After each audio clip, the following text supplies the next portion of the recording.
All right, hello everyone, Lolly here.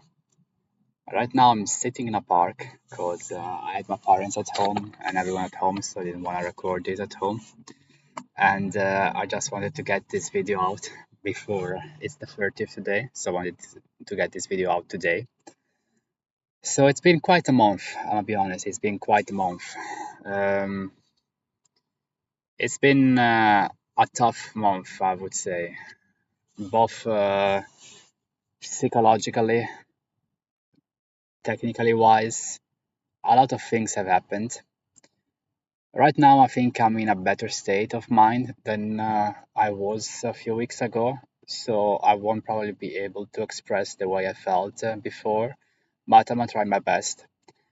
Um, I'm at I'm at a higher PNL than last time, mainly because of Tilray that I caught yesterday. It was a pretty good trade, honestly. Pretty good trade. And it's doing pretty well, I would say. Actually, on this trade, I took a 20% size, risking 1% of my account. It's the first trade I risk 1% uh, since this run started, to be honest, I think.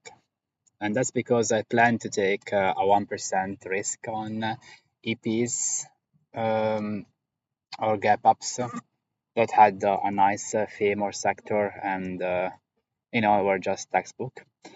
But yeah, let's take a step back and let's talk about this month so far. Um, right now, I'm sitting at about 19.5k PNL wise. Um, it's been a classic repeat of the May pop up the market had back then. It's happened the same way this time around too. You had the market, of course, being not the best, not in the best place, not in the best scenario. And then all of a sudden you have that one day where everything decides to go. It was the 9th, if I'm not wrong. And I remember that day because they had stocks like iron going. A lot of stocks moved that day.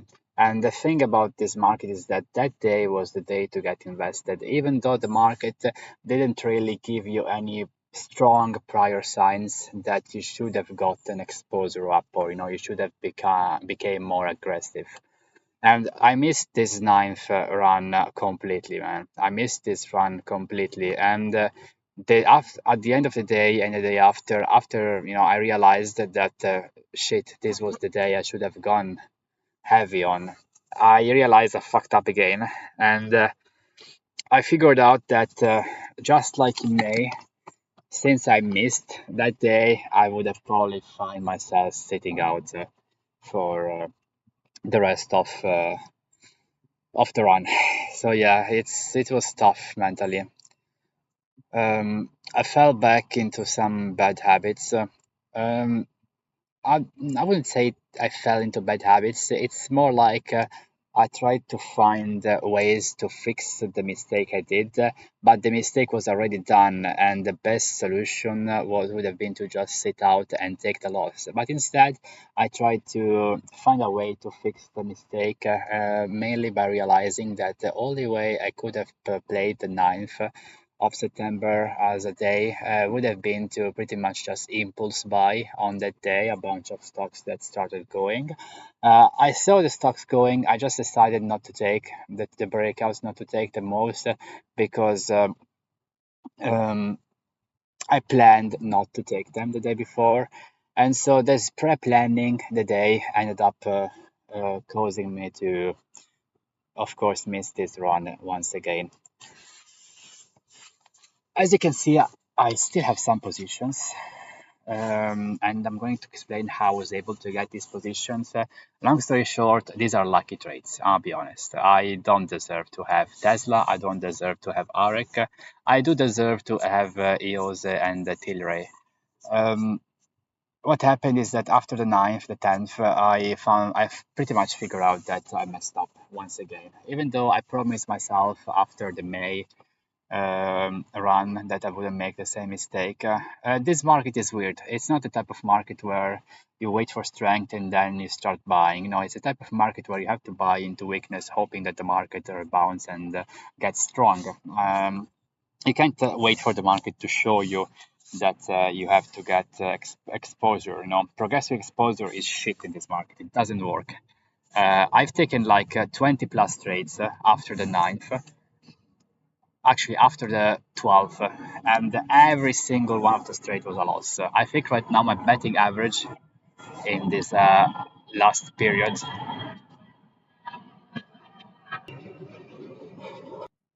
was probably like less than 10%. Uh, so yeah, I made the same mistake once again, and I tried to do what I should have done after the mistake was done, and so I just ended up taking a bunch of losses because I just of course realized I should have impulse bought at ninth, and so I was like, you know what, I'm gonna impulse buy now everything after the ninth, and like I expected, like I knew it would happen, everything that tried to move after that day, after the next couple of days, just flopped. Everything just stopped me out. It was bleeding. I can't even say the breakouts were bad. Some of them were, of course, but a lot of the stuff that I caught were good trades.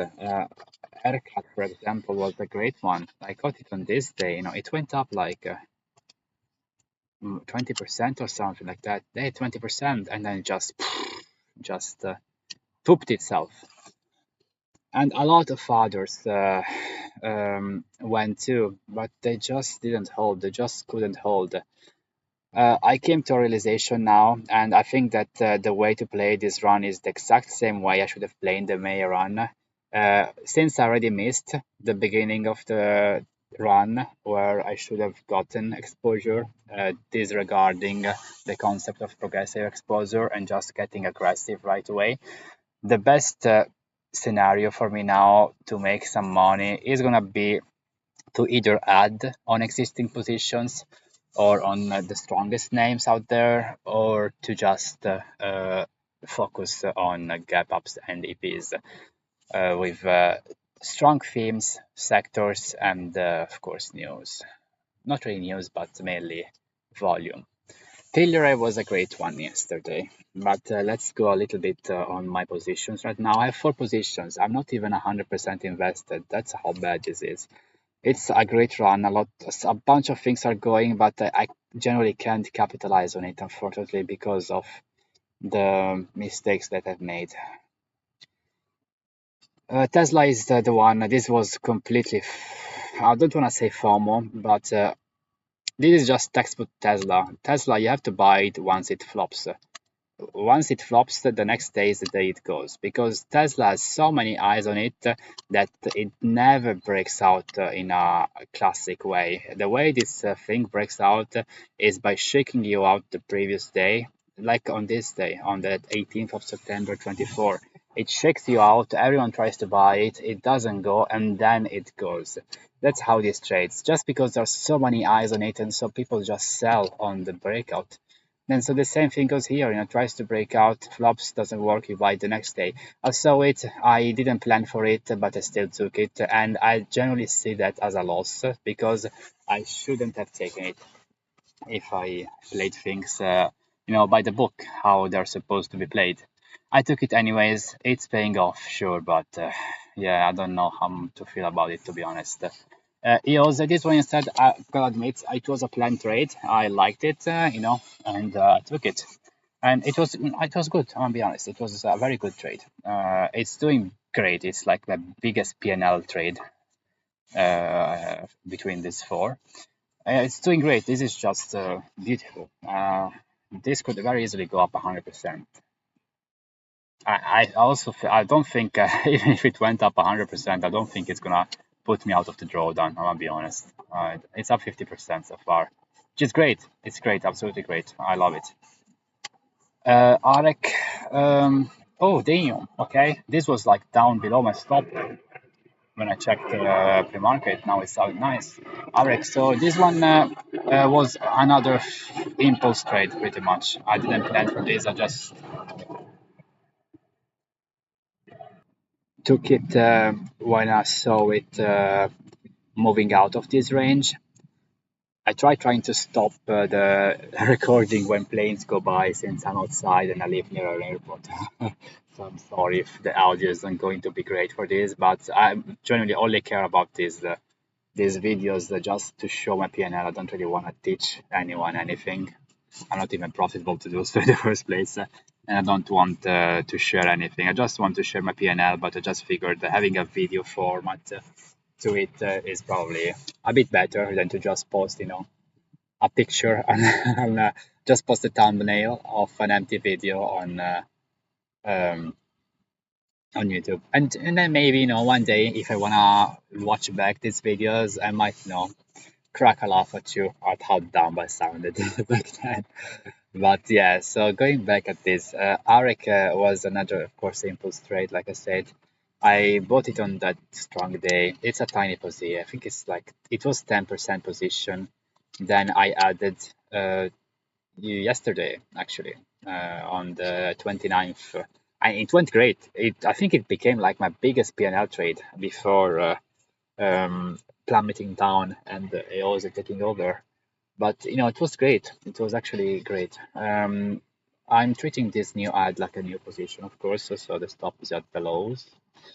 Maybe a little bit more than the lows. I'm not too sure, but I think it's gonna be at the lows. I don't remember where my average is, but I'm risking 0.5% on this ad as well. But it's good. This one also, I think, went up 50% from the entry. Yeah, it hit 50% too. But all of these, I feel like they could go 100%. They could. I don't see why they wouldn't. They couldn't. And then finally, Tilray. Yesterday's MVP. Out of all the cannabis names, this was the one that actually went. I have no plans of touching this thing. No plans. This reminds me of something that can pull out an open type of move, like 400% or something like that. Yeah. So I would definitely try to hold it for as long as possible, just to just to see what it does. Worst case scenario, I sell into weakness, and the end result is going to be pretty much the same as if I sold a third or half of it and moved my stop to break even, which already is at break even.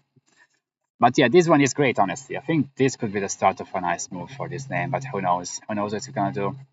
And that's pretty much it, honestly, for the past few days.